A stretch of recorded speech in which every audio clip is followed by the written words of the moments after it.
Your Pittsburgh Pirates were winners on opening day over the Cincinnati Reds 5-4, in large part to some contributions from young players, a good start for Mitch Keller, and we're also going to have some news and notes from opening day. All of that and more on today's episode of Locked On Pirates, brought to you by Game Time.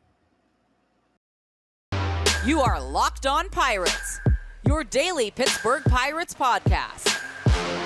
Part of the Locked On Podcast Network, your team every day.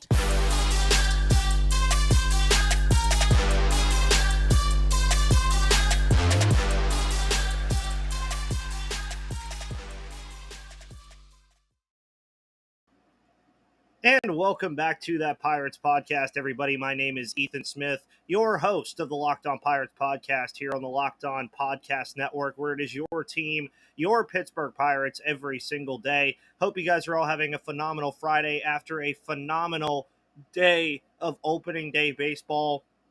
Every single team played yesterday for the first time since 1986. The Pittsburgh Pirates, of course, are in that group as well as they headed to Cincinnati to take on the Cincinnati Reds in a game that had everything. It had good starts from the starting pitchers. It had blown leads abound. It had bases on balls. It had pitch clock violations. This was a game that had everything that you could have asked for a baseball game on opening day between Pittsburgh and Cincinnati. And the Pirates came out and won the game. And in large part to this, the first inning, I will say I was a bit scared of how things were going in that first inning with how things looked for the Pittsburgh Pirates after Santana and McCutchen get on. We don't get anything out of that, or after Reynolds and McCutchen get on, I'm sorry. And then Santana follows suit with nothing. They give up the run immediately. And Hunter Green, man, I have to give credit where credit is due. That kid can throw the baseball on the mound. He was phenomenal for the Reds for the most part in this one. He did have some struggles. He did have 3 earned runs and 3 walks, but 8 strikeouts was his big deal. 3 1/3 innings and 5 hits. Hunter Green, again, he's a very young staple in that Reds rotation. And at the beginning of the game, as you guys would probably see with most of the tweets that I had while I was live tweeting the game yesterday, he was just attacking Pirates hitting like it was nothing. He was throwing 100 miles per hour without breaking a sweat, and his command on his pitches looked absolutely phenomenal. And I thought that was a good thing to see from him if you're a Reds fan. But as a Pirates fan, I was like, hey, boys, we got to wake up here and start doing this. But then as the time passed and as his start passed, you notice the Pirates start to get a lot more patient at the plate with what Hunter Green was giving them, in large part to why Hunter Green would eventually end up with 3 walks. The Pirates did register 9 walks in this game, 3 from Hunter Green, 3 from Fernando Cruz, 1 from Al Young, and 1 from Buck Farmer, as well as Gibbo. So, there was a lot of good things to like from this Pirates team yesterday. And Mitch Keller, of course, who I mentioned, who was Hunter Green's counterpart in this game, realistically, I don't really blame him much for that double that he gave up to Vosley. I don't blame him much for there because he was just hitting the century mark on pitches. I think Derek Shelton was getting a little greedy there with how Mitch Keller was going, because at the beginning, Mitch Keller found trouble pretty quick. But then after the innings kept going, you notice that we're seeing a different Mitch Keller now. He didn't just start the game bad and finish it bad.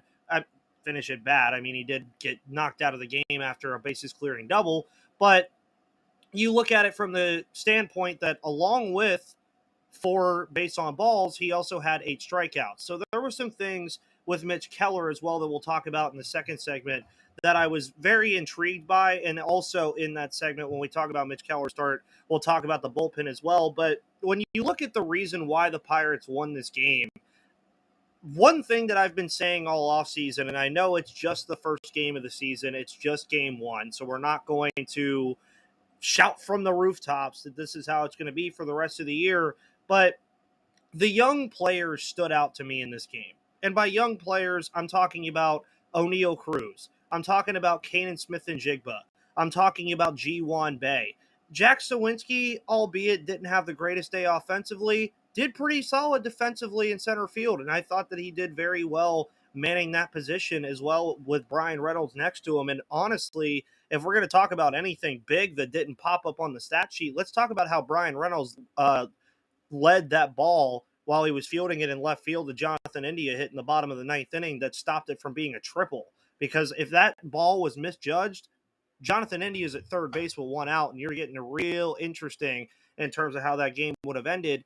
But going back to the young players, I mean, O'Neal Cruz in this game, you guys got introduced to the O'Neal Cruz chaos meter yesterday, and you can just tell that the kid, he has it. He has that it factor.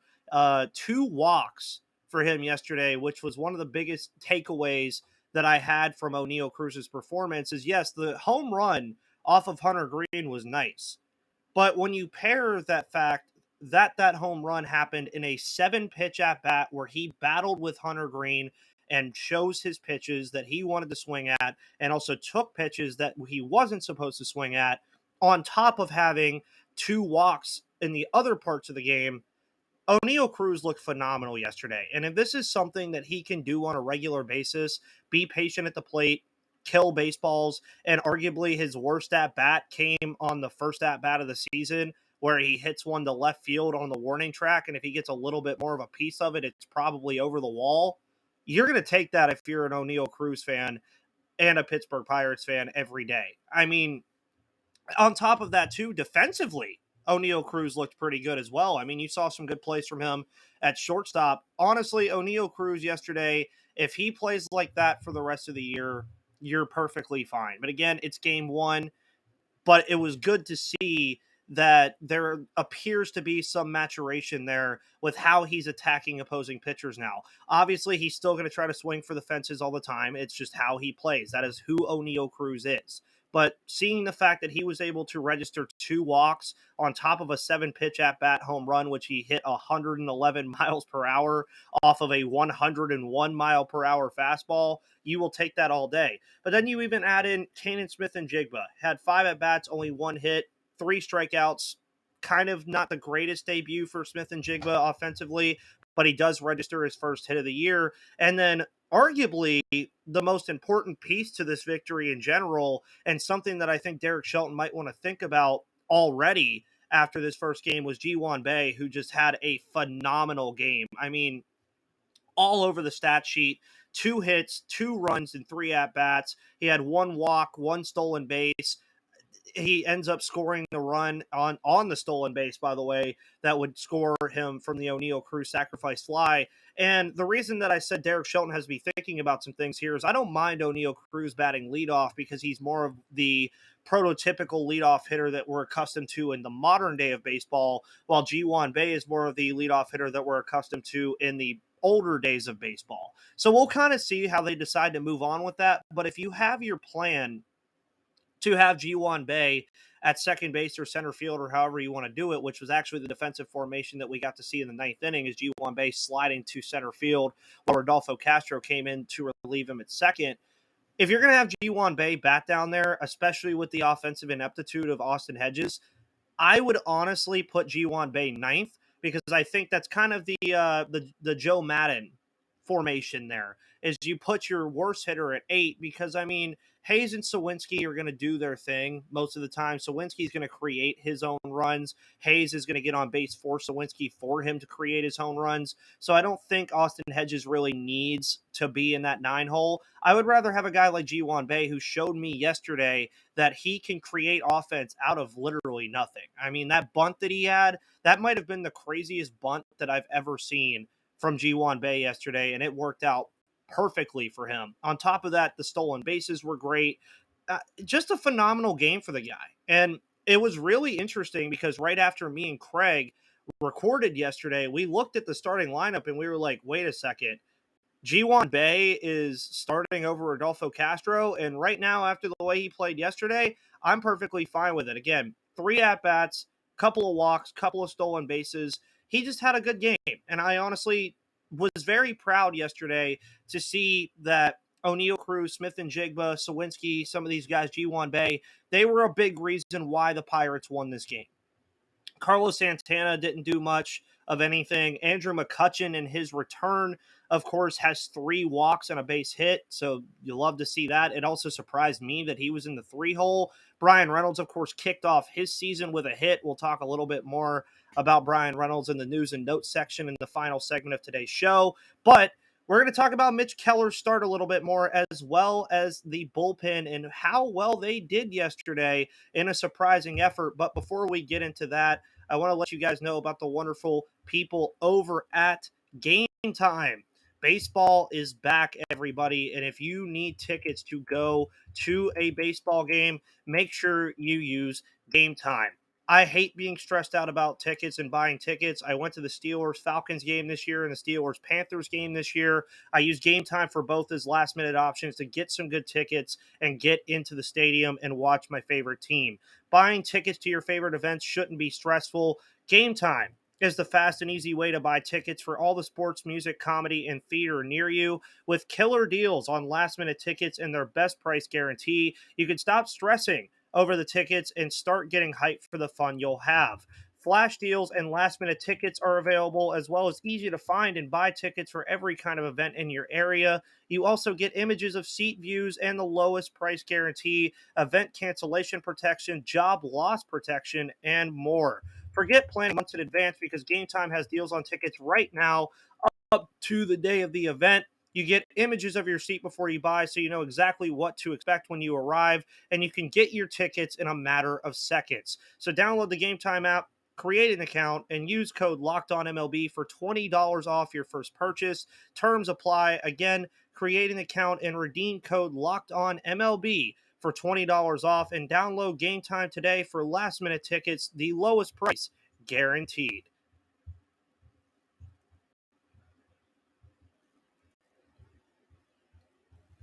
Alrighty, everyone, and welcome back to the Locked On Pirates podcast here on Friday, March 31st. We're having a celebratory episode because Ethan does not have to wear red on the Locked On Pirates podcast, so we're going to be checking out Stephen Offenbaker and Jeff Carr over there at Locked On Reds in the coming weeks to see when we eventually get to see those wonderful lads put on the black and yellow for themselves on the Locked On Reds podcast. But they were great sports about it. I was a great sport about it. I thought it was a phenomenal, fun bet to have on opening day. And honestly, it was one of the more fun games to watch on opening day if you look at the schedule and how things went. There was a lot of fun games, so we'll get into that in news and notes as well. But let's talk about Mitch Keller and the pitching overall that we saw yesterday. So, obviously, if you go straight to the score sheet, you could see something a bit concerning in the fact that Mitch Keller and Dauri Moreta combined for 6 walks. But then you take the whole sample size here with Big Z, Colin Holderman, David Bednar, Mitch Keller, Dauri Moreta. Combined, 4 earned runs, combined, all actually by Mitch Keller, were given up. 6 walks, 15 strikeouts in between everybody, and the bullpen yesterday only allowed 2 hits. 2. If you remember, when I was recording with Craig yesterday and we talked about it, the bullpen before we saw Robert Stevenson and Harleen Garcia were going to be starting the season on the injured list seemed like it was somewhat of a positive. And then after that, it seemed like it was becoming a little bit of a negative. Now, I know this is the first game of the year. It's the Cincinnati Reds lineup, which is not that crazy of a lineup, but shout out to Spencer Steer, by the way, for the year of Steer. Go ahead and hype the Reds guys up with that. Spencer Steer is a great player. I think he's going to be good for this team for a while, so Pirates fans are going to have to watch out for him. But Mitch Keller, to start with him and how this pitching went for him, the thing that I liked the most was the stuff that I saw off the stat sheet. 1, he gets in big trouble in that first inning. Bases loaded, nobody out. You think that the game's going to blow up right in Pittsburgh's face immediately. What does Mitch Keller do? Forces a double play. Gives up a run, but at that point, with the bases loaded and 1 out or no outs, 1 run is a win for you in that scenario. And right now, when you look back on it in hindsight, that first inning obviously didn't dictate the entire game, but only giving up 1 run there in hindsight was the difference for the Pittsburgh Pirates winning this game, because if they give up 2 there, you're talking about extra innings at that point being 5-5 if everything else trickles the same way it does. But that was one of the things that I enjoyed from seeing from Mitch Keller yesterday, was the fact that in years past, when we were watching Mitch Keller, if he got into that scenario, I could have predicted three things. He either gets blown up and the game's 3-0 in the first inning before the Pirates can even think about how to get back from it. He walks in a run, or he just loses his composure altogether. What did I see yesterday? He gained his composure. His pitches looked phenomenal for the most part. And let's also add that in this first inning, he did get in trouble in that first inning. But if you go to StatCast, and I don't have it pulled up right now, I do have the list of everything that I am using as a guide here to remember what was going on in the game, because there was a lot that happened yesterday. In that first inning, most of the time, that first inning, I can guarantee you the exit velocity for some of those hits that the Reds were getting were not that great. Mitch Keller was not allowing hard contact yesterday at all, for the most part, outside of that Spencer Steer home run and that Vosley bases clearing double that would knock him out of the game. But in that first inning, a lot of people would look at it and say, oh, he gave up this amount of hits and gave up a run and the bases were loaded. But then when you actually go back and look at it, I mean, the Reds really didn't do much to get into that position. It was just bloop singles to the outfield that were finding the right spots, which, going to back to the rule changes, you could make the argument that if the Pirates were shifted in some of those scenarios, you don't see that. And that was one of the things, too, that I found very interesting is Mitch Keller, I felt, worked the pitch clock really well. I thought he did a phenomenal job of pacing himself. Again, hit the century mark on pitches for just the fourth time of his career in 4 2/3 innings. And another fun fact about that yesterday was the fact that he threw 100 pitches yesterday, which was 23 more than he threw in all of spring. So that was a very interesting decision to me by Derek Shelton. But he moves to Dauri Moreta, and things got really interesting once Dauri Moreta came in the game, because everybody on Twitter, everybody on social media was making fun of the Reds for bringing in Fernando Cruz, who was just walking in runs for the Pirates in that 3-run fourth inning that would eventually end up being the big difference for the Pirates winning this baseball game.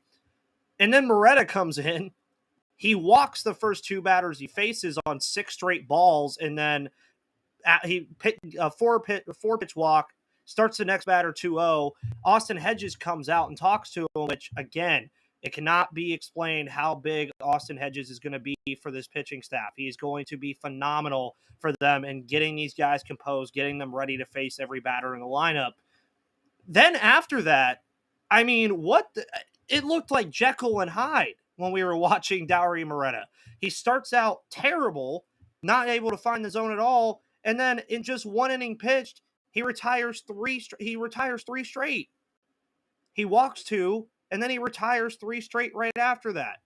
And man, dude, the money thing when he went off of the mound against his former team, I was like, okay, Dauri Moreta might be the hype man for the Pittsburgh Pirates in 2023, and that was very awesome to see from him. Of course, Big Z comes in after that and pitches 1 1/3, gets 1 strikeout with no hits allowed. Colin Holderman and David Bednar would each allow a hit, but would combine for 3 strikeouts. The bullpen, man, you have to like what you like to see here. The fact that Keller goes out in 4 2/3, obviously it's opening day. You're not going to expect your starting pitcher to go out there and pitch 6 or 7 innings unless you're the Giants and the Yankees, where Logan Webb and Garrett Cole had like 25 combined strikeouts. But Mitch Keller had a very good start. The bullpen picked him up very well. It seemed right after Moreta had those 2 walks in a row, it was almost like the bullpen hunkered down and got in a huddle and said, we're not walking anybody anymore. We're striking them out. We're going to attack this lineup and let's go.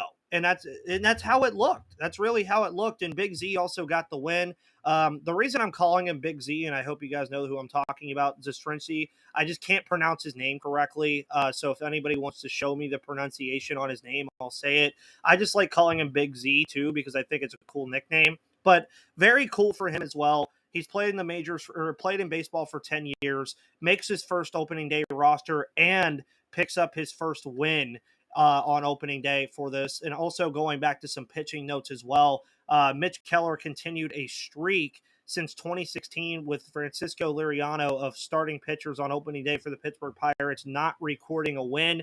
But looking past the stat sheet, I thought the pitching staff did just fine yesterday. I thought they did everything they needed to do to win. I thought the bullpen did everything they needed to do to win. And going into that 8th inning, when the Pirates eventually took the lead 5-4, I even told myself, I said, the bullpen is giving the Pirates this win. They are handing it to the offense. The offense just needed to do something. Ji-hwan answered. O'Neill Cruz delivered. That's all you needed to see. And then the Pirates came out with a 5-4 win.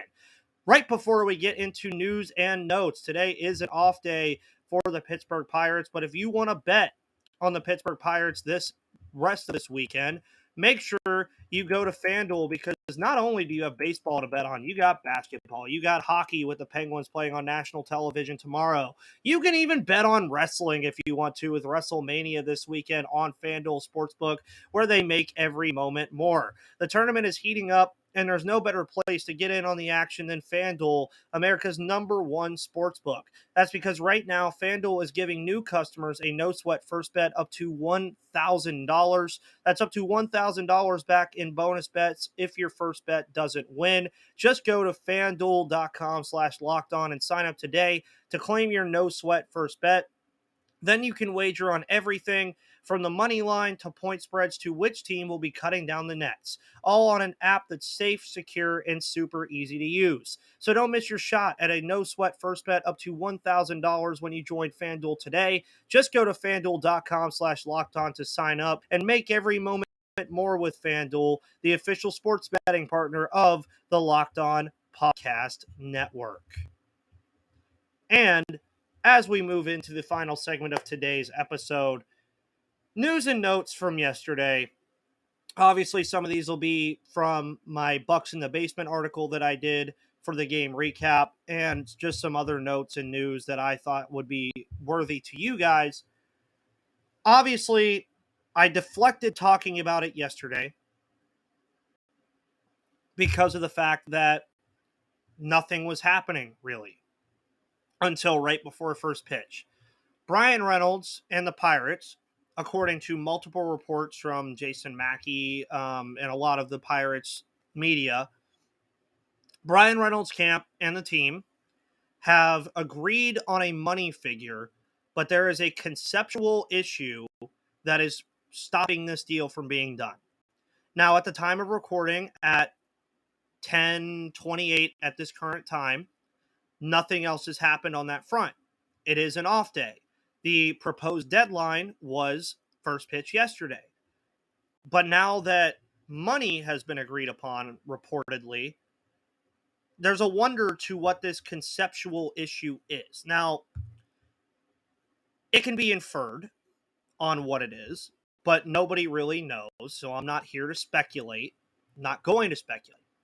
But at this point, if the money is agreed upon, and it is a non-compensatory issue that is stopping the Pittsburgh Pirates from getting this done, then I don't blame Brian Reynolds at all. I haven't in this whole scenario anyway. The guy just wants his money and he wants to play for Pittsburgh.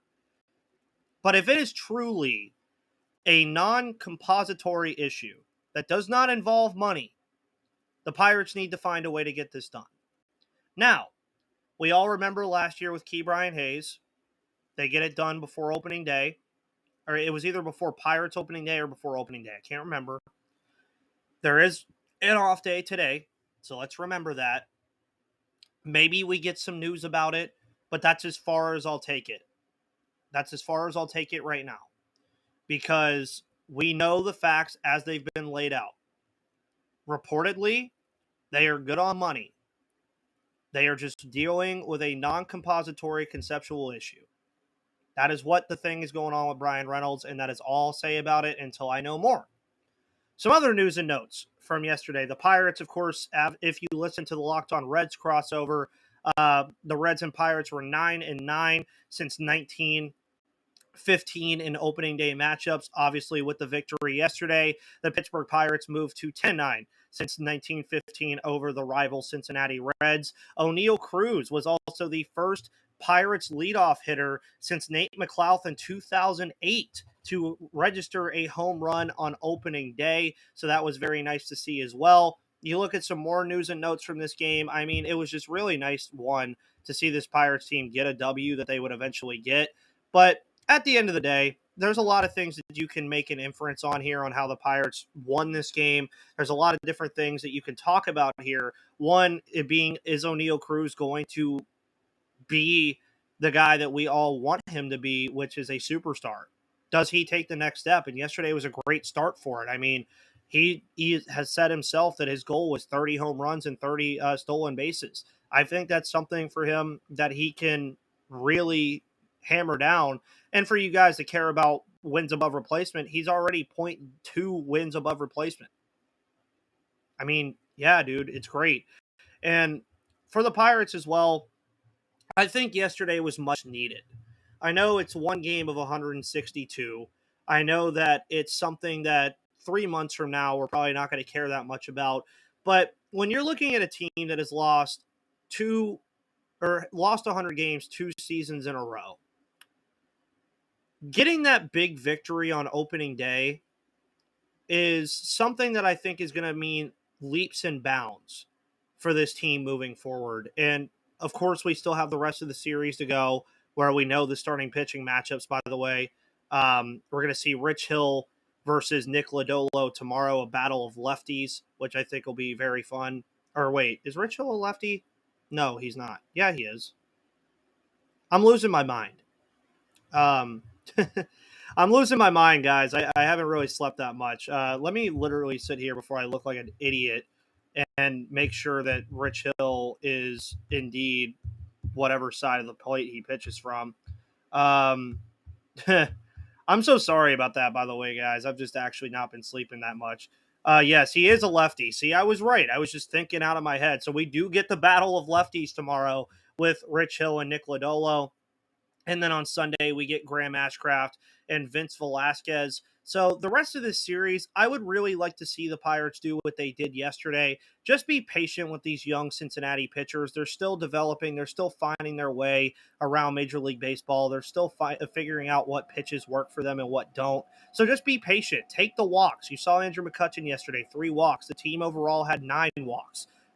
Take the free runs where you can get them, because you knew this offense struggled last year and might struggle this year as well, but we'll see. There's still plenty of baseball to be played, obviously, 161 more games. But if you could be patient at the plate and make pitchers throw strikes to you, it works out for you in your favor, and you saw that yesterday with the Pittsburgh Pirates in that victory. If another thing that I'm looking for through the rest of this series is the lineup formations, I do think they're going to change a little bit. I do think facing a lefty, you're going to probably see Rodolfo Castro replace Ji-hwan because Castro not so good against righties, much better against lefties. I think that's something you'll see as a replacement there. I could also see Connor Joe come into the lineup for, say, a Jack Sawinski or a Cannon Smith and Jigba to supplement there. And we're going to obviously expect Ji-man Choi to eventually come into this lineup, which I would probably expect on Sunday, maybe even tomorrow. But we'll see how the lineup shakes out.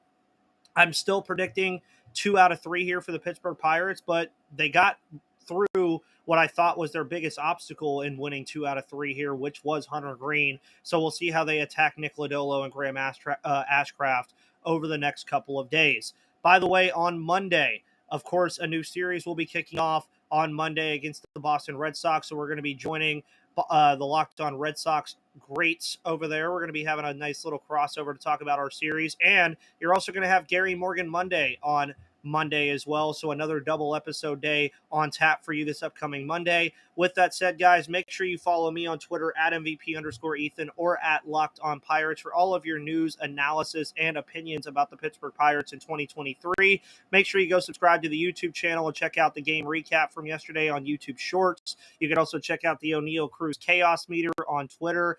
And all of that is available to you free every single day here on the Locked On Podcast Network. Make sure you also check out the Locked On Fantasy Baseball podcast for all of your news on fantasy baseball and getting the upper hand in your fantasy baseball league. Guys, thank you so much for all of your opening day love. Thank you for tuning in today. We will be back Monday. Enjoy this weekend's games. Follow on Twitter again to keep up with everything that I'm talking about. And I am Ethan Smith of the Locked On Pirates podcast, and I will see you on the flip side.